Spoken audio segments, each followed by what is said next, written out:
Hello dear aspirants, આપ સર્વેનું અમારી YouTube channel game changing સાયકોલોજીમાં હાર્દિક સ્વાગત છે.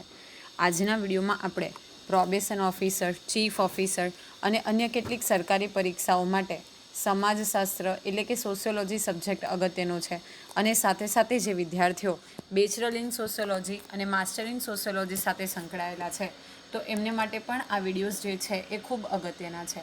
અને એ અંતર્ગત આપણે એક નવું પ્રકરણ જે છે સામાજિક સમસ્યાઓ, તો એ વિષયનો અભ્યાસ કરવાનો છીએ. અગાઉના વિડીયોની અંદર આપણે સામાજિક સમસ્યાઓ એટલે શું, શા માટે સામાજિક સમસ્યાઓ જે છે એ ઉદ્ભવે છે, એની પાછળ કયા કયા કારણો જવાબદાર છે અને સામાજિક સમસ્યાઓ એટલે શું એ વિષયની આપણે ચર્ચા કરી હતી. હવે આજના વિડીયોની અંદર આપણે એક નવો ટૉપિક જે છે એનો એક સમસ્યા, જે સામાજિક સમસ્યા છે જે છે અસમાન જાતિ પ્રમાણની સમસ્યા. તો આ અસમાન જાતિ પ્રમાણની સમસ્યા શું છે અને સાથે સાથે અસમાન જાતિ પ્રમાણની જે સમસ્યા ઉદ્ભવી છે તો એના માટે કયા કયા ફેક્ટર્સ જે છે રિસ્પોન્સિબલ છે એ અંગેની આપણે ચર્ચા કરવાના છીએ. સ્ત્રી અને પુરુષ સમાજરૂપી રથના બે ચક્રો છે. વિશ્વની કોઈ પણ સામાજિક વ્યવસ્થાએ ગતિશીલ રહેવું હોય તો સમાજ રથના બંને ચક્રો વચ્ચે સંતુલન હોવું અનિવાર્ય છે. આપણે સૌ જાણીએ છીએ કે જ્યારે આપણે સમાજની કલ્પના કરતા હોઈએ તો સ્ત્રી અને પુરુષ એ બંને એક જ રથના બે ચક્રો છે અને સમાજની અંદર આપણે પ્રગતિ કરવી હોય કે સમરૂપતા રાખવી હોય ઓરેલ્સ આપણે ડેવલપમેન્ટ કરવું હોય તો બંને ચક્ર વચ્ચે સંતુલન રહેવું એ ખૂબ આવશ્યક છે. જો આપણી પાસે રથ હોય ઓરેલ્સ બાઇક હોય તો એના બંને જે વ્હીલ્સ છે એનું મહત્ત્વ છે. એક પણ વ્હીલ જો પ્રોપર વર્ક ન કરતો હોય તો એ જે બાઇક છે તો એ પ્રોપરલી વર્ક ન કરી શકે. તો અહીંયા પણ બંને ચક્ર વચ્ચે સંતુલન હોવું અનિવાર્ય છે. જો આ ચક્ર વચ્ચેનું સંતુલન ખોરવાય તો રથમાં બાકીની ગમે એટલી સુવિધાઓ હોવા છતાં તે આગળ વધી શકતો નથી. ઓકે, તો ગમે એટલું સંતુલન, બાકી ગમે એટલી સુવિધાઓ હોય સમાજમાં, પરંતુ જ્યારે જાતિ પ્રમાણમાં સમાનતા ન હોય તો પછી સમાજ જે છે એ આગળ વધી શકતો નથી. અસમાન જાતિ પ્રમાણની સમસ્યા એ સમાજરૂપી રથના આ બંને ચક્રો વચ્ચેના અસંતુલનનો નિર્દેશ કરે છે. હવે આ જે એક્ઝામ્પલ લેવામાં આવ્યું છે કે સમાજરૂપી જે રથ છે એટલે કે રથ જે છે એ સમાજ છે, રાઈટ. હવે એના બંને ચક્રો એટલે કે સમાજના બંને ચક્રો સ્ત્રી અને પુરુષ, મેલ અને ફિમેલ, તો એ બંને વચ્ચે જો અસંતુલન ક્રિએટ થાય તો સમાજના વિકાસની કલ્પના આપણે ન કરી શકીએ. એક રીતે જોઈએ તો વ્યક્તિની જાતિ એ સંપૂર્ણપણે જૈવિકીય બાબત છે. વ્યક્તિએ સ્ત્રી તરીકે જન્મ લેવો કે પુરુષ તરીકે જન્મ લેવો તે તેના પસંદગી ક્ષેત્રના પરિધિની બહાર છે. આપણને સૌને ખબર છે કે it is not in our hand to take the born as યા તો to take birth as a male or female. તો એ આપણું જે ચોઇસ એરિયા છે તો એની સંપૂર્ણ પર હોય છે, એ આપણે નક્કી કરી શકતા નથી, એટલે કે જૈવિકીય બાબત છે. આવા સમયે આપણને પ્રશ્ન થાય કે અસમાન જાતિ પ્રમાણની સમસ્યા માટે સામાજિક સમસ્યા છે ખરી? તો જ્યારે આપણે અસમાન જાતિ પ્રમાણની વાત કરતા હોઈએ તો ત્યારે આ ખરેખર સામાજિક સમસ્યા છે કે કેમ, તો એ અંગેનો સવાલ થાય છે. તો બેઝિકલી વ્યક્તિના જન્મ અને મૃત્યુની બાબત એ પ્રકૃતિદત્ત છે, એટલે કે પ્રકૃતિએ આપેલી છે. It is not in our hand. પરંતુ પ્રકૃતિના આ કાર્યમાં માનવીની કે સમાજની દખલગીરી ઊભી થાય છે ત્યારે તે સામાજિક સમસ્યાનું રૂપ ધારણ કરે છે. હવે એ વસ્તુ આપણા હાથમાં નથી કે મેલ તરીકે બોર્ન લેવો યા ફિમેલ તરીકે. સાથે સાથે જન્મ અને મૃત્યુ છે પ્રકૃતિદત્ત છે, એટલે પ્રકૃતિની આપેલી દેન છે, રાઈટ. અથવા તો પ્રકૃતિ જે છે એનો કંટ્રોલ હોય છે. પરંતુ જ્યારે આ કામગીરી જે છે સમાજની, એમાં આપણે વ્યક્તિગત દખલગીરી કરીએ છીએ તો સામાજિક સમસ્યાનું રૂપ જે છે એ ધારણ કરે છે. આધુનિક યુગમાં વિજ્ઞાન, ટેકનોલોજી, સંદેશા વ્યવહાર અને વાહન વ્યવહારના સાધનો વગેરેના વિકાસને કારણે ભૌતિક પરિસ્થિતિ ખૂબ ઝડપથી બદલાઈ છે. પરંતુ તેની સાથે સાથે વ્યક્તિના વિચારો, માન્યતાઓ, મૂલ્યો, પરંપરાઓ વગેરેમાં એટલો ઝડપથી બદલાવ આવ્યો નથી. તો આપણે સૌ જાણીએ છીએ એમ કે વિજ્ઞાન, ટેકનોલોજી, સંદેશા વ્યવહાર, વાહન વ્યવહારના સાધનો છે તો એમાં વિકાસને કારણે આપણી જે મટીરિયલિસ્ટિક લાઈફ છે તો એ ખૂબ ઝડપથી બદલાઈ રહેલી છે. પરંતુ એની સામે આપણી જે મેન્ટલ હેલ્થ છે, જેમ કે વિચારો હોય, થોટ્સ હોય, બિલીફ હોય, માન્યતા, વેલ્યુઝ છે, ટ્રેડિશન્સ છે, તો એમાં એટલો ઝડપથી બદલાવ આવ્યો નથી. જેટલા ઉમળકાથી વ્યક્તિ નવી ખરીદેલી કારનો આનંદ વ્યક્ત કરી શકે છે એટલા જ ઉમળકાથી તે દીકરીના જન્મને વધાવી શકતો નથી. એ આ સમાજની વરવી વાસ્તવિકતા છે. તો આપણે સૌ જાણીએ છીએ કે હજુ પણ ઘણા બધા સમાજની અંદર જે દીકરીનો જન્મ છે એને એટલી હદે જલ્દીથી એક્સેપ્ટ કરવામાં નથી આવતો. તો અહીંયા તમને એક્ઝામ્પલ આપેલું છે કે જેટલી હેપીનેસથી આપણે એક નવી કાર લીધી હોય એનું એન્જોયમેન્ટ કરી શકીએ, એટલી હેપીનેસથી અને એટલા એન્જોયમેન્ટથી આપણે જો ઘરમાં દીકરીનો જન્મ થયો હોય તો એને એક્સેપ્ટ નથી કરી શકતા. વિજ્ઞાન અને ટેકનોલોજીના દુરુપયોગ, ઓકે, અને જળ પરંપરાઓના અનુસરણને કારણે આજે સ્ત્રી પુરુષોની તુલનામાં સ્ત્રીઓની સંખ્યામાં દિન પ્રતિદિન ઘટાડો જોવા મળે છે. ઓકે, ટેકનોલોજીનો ઉપયોગની આપણે વાત કરીએ તો જાતીય પરીક્ષણ કરાવવું, ઓકે, જળ પરંપરા કે છોકરીના જે જન્મ છે એને સ્વીકારવો નહીં, તો એને કારણે ભારતમાં સ્ત્રીઓની જે સંખ્યા છે એમાં ઘટાડો થયો છે. ગુજરાત પણ તેમાંથી બાકાત નથી. 2011ના સેન્સસ મુજબ ગુજરાતમાં 0 થી 6 વર્ષની વય જૂથના પ્રતિ 1000 છોકરાઓ સામે માત્ર 886 છોકરીઓ છે. એટલે કે આપણે પ્રતિ 1000 બોયઝની વાત કરીએ, ઓકે, તો એની સામે જે ગર્લ્સનો રેશિયો છે એ અહીંયા તમને આપેલો છે કે બેઝિકલી 886 છોકરીઓ છે. ઓકે, એટલે 114 જેટલી છોકરીઓ છે એ ઓછી છે. કેટલાક ગામડાઓમાં તો આ સંખ્યા 700થી 750 સુધી જ પહોંચી ગઈ છે, જે ખરેખર ચિંતાનો વિષય છે. જ્યારે બીજા કેટલાક ગામડાઓની વાત કરીએ તો ત્યાં 300 જેટલી 250 જેટલી ઘટ છે એ છોકરાઓની સામે છોકરીની જોવા મળે છે. તો ખરેખર એ એક ચિંતાનો વિષય છે. સ્ત્રી પુરુષના આ અસમાન જાતિ પ્રમાણે અનેક સામાજિક સમસ્યાઓને જન્મ આપ્યો છે. ત્યારે એક સામાજિક સમસ્યા તરીકેના તેના કારણો અને એની વિપરીત અસરો વિશે માહિતી મેળવવી આપણે જરૂરી છે. તો સૌપ્રથમ આપણે જોઈએ અસમાન જાતિ પ્રમાણ એટલે શું. તો જાતિ પ્રમાણ એટલે કે દર 1000 પુરુષોએ સ્ત્રીઓની સંખ્યા દર્શાવતું માપ. જ્યારે 1000 પુરુષો છે એની સામે સ્ત્રીઓ કેટલી છે તો એ દર્શાવતું જે માપ છે એને આપણે જાતિ પ્રમાણ તરીકે ઓળખીએ છીએ. અસમાન જાતિ પ્રમાણ એટલે સમાજમાં પુરુષોની સંખ્યાની તુલનામાં સ્ત્રીઓની ઓછી વધતી સંખ્યા હોવાનો નિર્દેશ. હવે અસમાન જાતિ પ્રમાણ એટલે શું, તો સમાજમાં જે પુરુષોની સંખ્યા છે એની તુલનામાં જ્યારે સ્ત્રીઓની ઓછી વધતી સંખ્યા હોય તો એને આપણે અસમાન જાતિ પ્રમાણ તરીકે ઓળખીએ છીએ. હવે આપણી પાસે એક ડેટા છે જેમાં ભારત અને ગુજરાતમાં 1000 પુરુષોએ સ્ત્રીઓનું પ્રમાણ કેટલું છે તો એના વિશેની માહિતી આપેલી છે. તો ભારત અને ગુજરાત અને સાથે સાથે અહીંયા વર્ષ આપેલું છે. તો 1901ની વાત કરીએ તો ભારતમાં 972 પુરુષો હતા, જ્યારે સ્ત્રીઓ 954. 1911 10 વર્ષની જે આપણી પાસે ઇન્ફોર્મેશન છે, એવરી 10 યર્સમાં જે સેન્સેક્સ એટલે કે વસ્તી ગણતરી થાય તો એના આધારે 964 પુરુષો, જ્યારે સ્ત્રીઓ 946. 1921 955 પુરુષો, 944 સ્ત્રીઓ. 1931ની અંદર 950 સ્ત્રીઓ, 900 પુરુષો, 945 સ્ત્રીઓ. 1941ની અંદર 945 પુરુષો અને 941 સ્ત્રીઓ. તો બાકી બધી ઇન્ફોર્મેશન આપેલી છે અહીંયા. ધેન આફ્ટર 2001ની આપણે વાત કરીએ તો 933 પુરુષોએ 920 જે છે એ સ્ત્રીઓ હતી. એટલે ભારતમાં 933 જે સ્ત્રીઓ હતી ત્યારે ગુજરાતની અંદર આપણે 920. Sorry, here it is my mistake. અહીંયા 1000 પુરુષો કોન્સ્ટન્ટ છે અને ભારતમાં 1901ના વર્ષમાં 942 સ્ત્રીઓ હતી, જ્યારે ગુજરાતમાં 954 હતી. 1911ના વર્ષમાં સ્ત્રીઓની સંખ્યા હતી ભારતમાં 964, જ્યારે ગુજરાતમાં હતી 946. એટલે આ 1000ની તુલનામાં છે. 1921ની વાત કરીએ તો ભારતમાં સ્ત્રીઓની સંખ્યા હતી 955, એટલે કે 45ની ઘટ હતી, જ્યારે ગુજરાતની અંદર સ્ત્રીઓની સંખ્યા હતી 944. 1931ના વર્ષની વાત કરીએ તો ભારતની અંદર સ્ત્રીઓની સંખ્યા હતી 950, જ્યારે ગુજરાતની અંદર 945. 1941ના વર્ષની વાત કરીએ તો ભારતમાં 945 પુરુષો, એની સામે સ્ત્રીઓ જે હતી એ 941. 2001ની વાત કરીએ તો ભારતની અંદર જે સ્ત્રીઓની સંખ્યા છે એ છે 933 અને ગુજરાતની અંદર સ્ત્રીઓની સંખ્યા હતી એ 920. અને 2011ની તુલનાની આપણે વાત કરીએ તો ભારતમાં સ્ત્રીઓની સંખ્યા હતી 940, જ્યારે ગુજરાતમાં આ સંખ્યા જે હતી એ 918 હતી. તો ખરેખર આ જે અસમાનતા જે છે, ઓકે, અસમાન જાતિ પ્રમાણ એ એક સામાજિક સમસ્યા બની છે. હવે અસમાન જાતિ પ્રમાણની સમસ્યા જે સર્જાય છે તો એના માટે કયા કયા રીઝન્સ છે, કયા કયા કારણો છે એ જવાબદાર છે, તો એ વિશેની આપણે થોડીક માહિતી મેળવીએ. તો અસમાન જાતિ પ્રમાણની સમસ્યા એ સાંપ્રત ભારતની એક મહત્ત્વની વસ્તી વિષયક સામાજિક સમસ્યા છે. જે રિપબ્લિક નેશન છે ઇન્ડિયા, તો એની એક વસ્તી વિષયક સામાજિક સમસ્યા છે, એટલે કે સોશિયલ પ્રોબ્લેમ છે.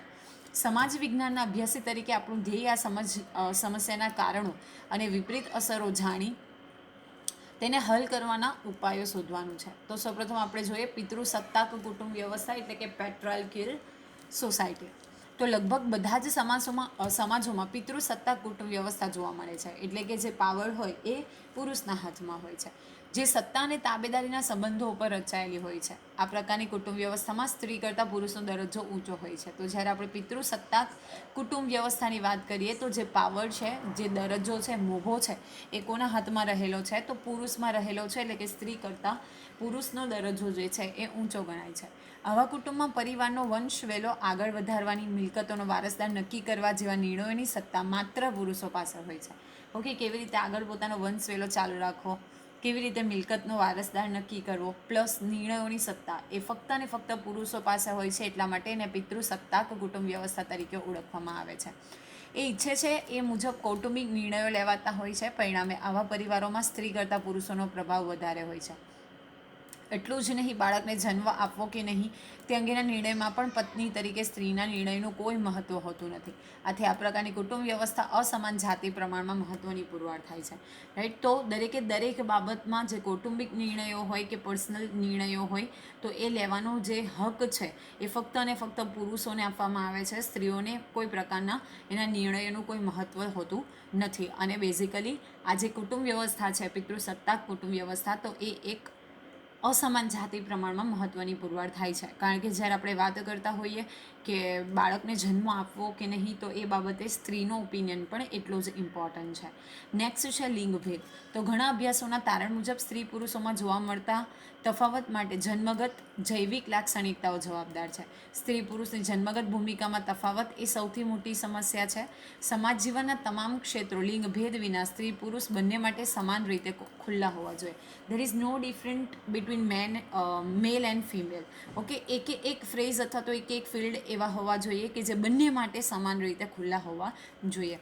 જેને જે ક્ષેત્ર અનુકૂળ લાગે તેમાં તેનો વિકાસ સાધવાની તક હોવી જોઈએ. આપણે ત્યાં ઘણી બધી વખત એવું માનવામાં આવે છે કે ફક્ત આ ફિલ્ડ જે છે છોકરાઓ માટે છે, આ ફિલ્ડ છે છોકરીઓ માટે છે. તો એવું ન હોવું જોઈએ. બેઝિકલી જે એની વાત કરીએ તો બધા ફિલ્ડ જે છે એ બંને માટે ખુલ્લા હોવા જોઈએ.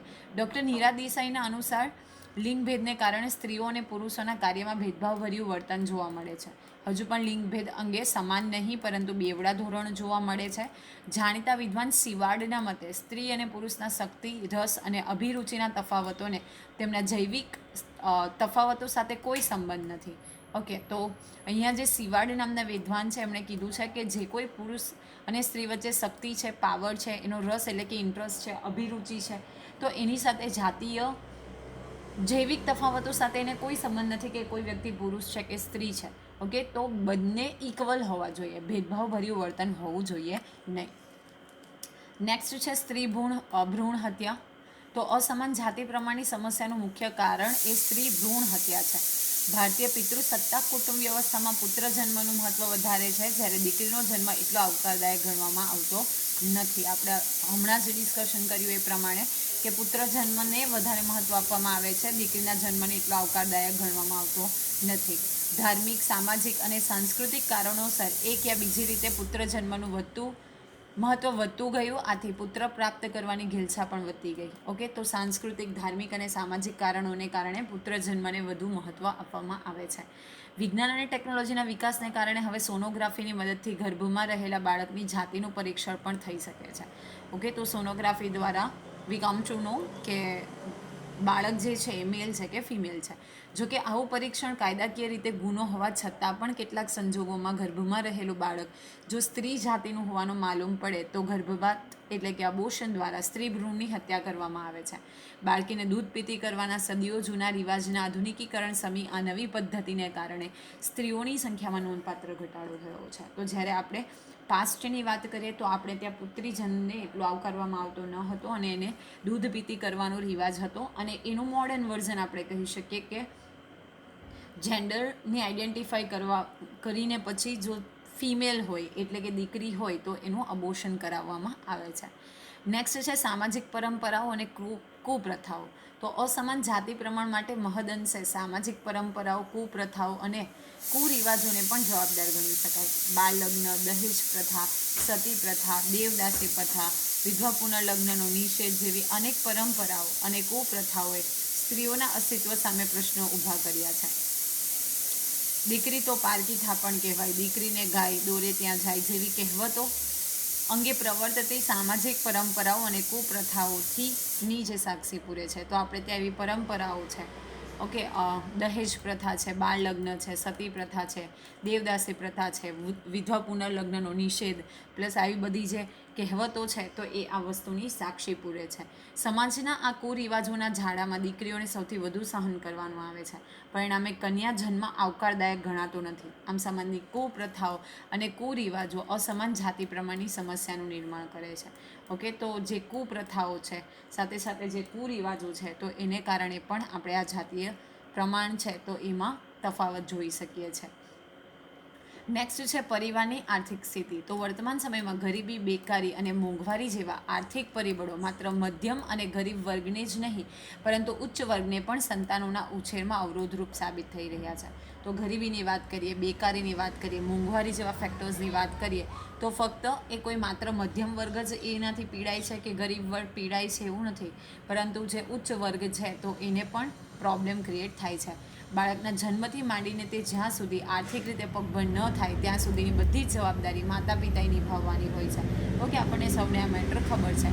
વળી હવે ધીમે ધીમે નાના કદના કે વિભક્ત કુટુંબોની સંખ્યા પણ વધતી ચાલી છે.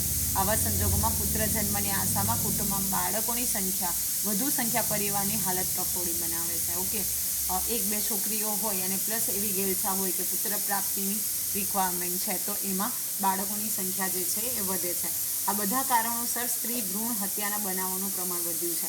તો બીજી તરફ આવી નબળી આર્થિક પરિસ્થિતિમાં દંપતીને પરિવારમાં માત્ર એક કે બે બાળક હોય તો તે વધુ ઈચ્છનીય લાગે છે. તો આ રીઝન પણ પરોક્ષ રીતે જે છે એ અસમાન જાતિ પ્રમાણ માટે જવાબદાર છે. નેક્સ્ટ છે સ્ત્રીઓના અપમૃત્યુ. તો જીવ વિજ્ઞાનની દ્રષ્ટિએ સ્ત્રીઓ પુરુષો કરતાં મજબૂત હોવાથી પુરુષ કરતાં લાંબુ જીવે છે, પરંતુ ખામીભર્યું સામાજિક વાતાવરણ સ્ત્રીઓને અપમૃત્યુ તરફ દોરી જાય છે. ઓકે, પુરુષો કરતાં મજબૂત છે એટલે પુરુષ કરતાં સ્ત્રીઓ વધુ જીવે છે, પરંતુ જ્યારે ખામીભર્યું સામાજિક વાતાવરણ હોય તો તેને અપમૃત્યુ તરફ દોરી જાય છે. ભારતમાં સ્ત્રીઓના અપમૃત્યુ પાછળ સૌથી મહત્ત્વનું કારણ અથવા તો પરિબળ જે છે એ દહેજ પ્રથા છે. ઓકે, મેરેજ સમયે જે આપવામાં આવતું દહેજ છે એ સૌથી મોટી સમસ્યા છે અને તમે બધા આ વિશે અવગત હશો. દહેજ માંગવાના ત્રાસને કારણે સ્ત્રી આત્મહત્યાનું અંતિમ પગલું ભરતી હોય છે. તો ઘણીવાર દહેજ માટે થઈને સ્ત્રીની હત્યા કરવામાં આવતી હોય છે. ભારતમાં ઈસવીસન 2012માં 18,233 સ્ત્રીઓએ આ દહેજ પ્રથાને કારણે મૃત્યુ પામી હોવાનું નોંધ્યું છે. આનો અર્થ એ થયો કે ભારતમાં દર 90 મિનિટે એક સ્ત્રી દહેજને કારણે મૃત્યુ પામે છે. Okay, her parents are not capable enough to give dowry, that is the reason કે જે ફિમેલ છે એ સુસાઇડ કરે છે. અને આપણી પાસે એક ડેટા છે કે 1912ની અંદર 18,233 જેટલી સ્ત્રીઓએ દહેજ પ્રથાને કારણે કંટાળીને મૃત્યુ પામી છે.